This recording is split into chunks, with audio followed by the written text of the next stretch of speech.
Assalamualaikum warahmatullahi wabarakatuh. Kembali lagi kawan di Legenda Catur Dunia. Selamat hari Rabu kawan. Biasanya di hari Rabu kita dahulukan permainan Title Tuesday, tapi sementara saya pending terlebih dahulu. Baru nanti sore insya Allah akan saya berikan permainan Magnus Carlsen di Title Tuesday sesi awal. Kebetulan berjumpa lagi dengan Jospem si manusia engine dan berjumpa dengan Hans Niemann. Kalian milih game siapa? Gamenya Hans Niemann atau Jospem saat melawan Magnus Carlsen? Kalian tulis di kolom komentar. Sementara saya akan dahulukan untuk mengulas, mengawal, mengupdate hasil-hasil permainan adik-adik kita yang berlaga di turnamen internasional Eastern Asia Junior Chess Championship 2024 di Tangerang yang sudah memainkan game ke-8. Artinya turnamen ini menyisakan satu babak terakhir hari ini kawan. Sampai game ke-8 untuk kategori opennya ada dua pecatur muda kita berada di posisi teratas. Aditya Bagus Arfan dan Nayaka Budi Dharma dengan 6,5 poin.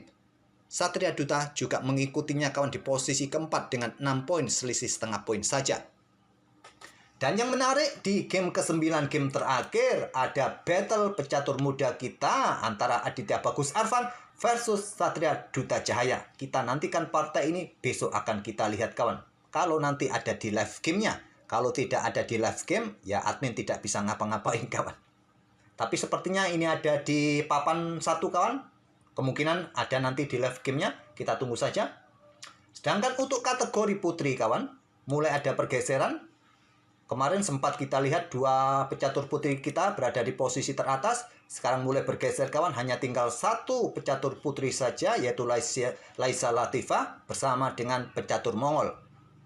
Kemarin sempat memimpin turnamen Laisa Latifah, tapi di game ke-8 dia dikalahkan oleh pecatur Mongol ini kawan. Sehingga poinnya sama 6,5 poin, cuma beda tie breaks, tapi masih punya kesempatan untuk menjuarai event ini.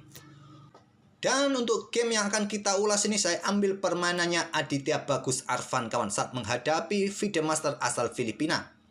Aditya Bagus Arfan pegang hitam dan dia punya elo 2403. Targetnya tentu di turnamen ini untuk menambah elo dan juga target juara. Kalau norma Grandmaster di sini jelas tidak ada kawan karena lawannya juga tidak ada yang bergelar Grandmaster di sini. Nah, lawannya seorang FIDE Master asal Filipina bermain dengan pion E4. Aditya Bagus Arfan pion C6. Pertahanan atlet-atlet catur kita yaitu karukan defense yang paling disukai kawan. Ya anak didik Pak Utut lebih menyukai pertahanan karukan defense. Sangat suka kawan. Pion D4, pion D5, pion E5, variasi pion maju, dan Aditya Bagus Arfan tidak memilih gajah F5-nya. Pilihan pertama tentu saja, dan bisa kalian respon dengan variasi apapun. Aditya Bagus Arfan memilih variasi pion C5, variasi Botvinnik kawan. Langsung mengcounter petak pusat, memperlemah petak pusat, dan juga berikan ruang bagi kuda berkembang ke petak C6.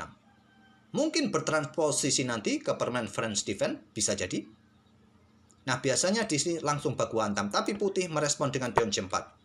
Jalurnya seperti ini aslinya kawan, langkah utamanya. Nah, pion E6 untuk coba rebut kembali pion ini. Pion A3, gajah ambil pion C5, pion B4, gajah B6 untuk tetap mengawasi peta F2 kawan. Nah, selepas itu kuda F3, kuda E7, gajah B2 diikuti dengan langkah pion A5 atau rokade. Paling banyak pion A5. Kuda B berkembang ke D2, pion A pukul pion B4, pion A ambil balik, pertukaran benteng, ambil balik oleh menteri, rokade, gajah D3. Itulah jalur permainan pion C5, langsung jual beli pion di petak C5. Tapi memilih dengan langkah pion C4. Aditya Bagus melanjutkan dengan pion C pukul pion D4. Menteri yang ambil balik. Kebanyakan kuda F3 ini jalur amannya kawan. Selepas itu pion E6 untuk buka akses gajah gelap berkembang. Kalau tadi baku hantam pion tentu masih ada gajah. Paling umum ya dengan langkah pion E6. Nah, pion diambil dengan kuda. Jalur amannya seperti itu. Karena kenapa tadi setelah pion C5 dan baku hantam di sini pion C4 diambil menggunakan menteri, hitam mempunyai tempo. Kuda C6 dari Aditya Bagus Arfan, tempo serang menteri walaupun terlihat dia korban pion di sini. Menteri ambil pion D5 berharap pertukaran menteri kawan. Tentu tidak. Gajah F5 terlebih dahulu dari Aditya Bagus Arfan. Pion E6 siap mengikutinya kawan. di sini kuda F3, kemudian pion E6, dan menteri ke B5. Kesalahan, blunder langkah menteri ini. Langsung saja jual beli. Nanti bisa diikuti dengan gajah ini berkembang ke peta E3 atau pion A3 untuk jaga potensi serangan garbuan kawan. Oke, kembali lagi ke langkah aslinya, tapi memilih dengan langkah menteri B5, menekan pion di sini. Langkah kesalahan dimanfaatkan betul oleh Aditya Bagus Arfan dengan langkah gajah C2.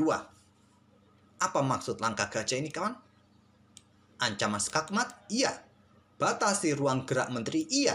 Tidak bisa ke peta A4 nanti. Pion A6 siap mengikutinya. Menteri terpaksa ambil pion dan ada kuda A5, bisa terjebak menteri ini nanti.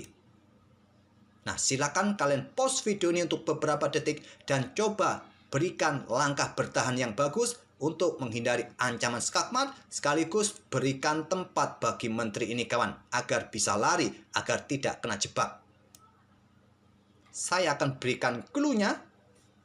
Dalam permainan aslinya, gajah D2 blunder ternyata. Silakan kalian cari langkah yang lain untuk mempertahankan skakmat dan mempertahankan menteri di atas papan.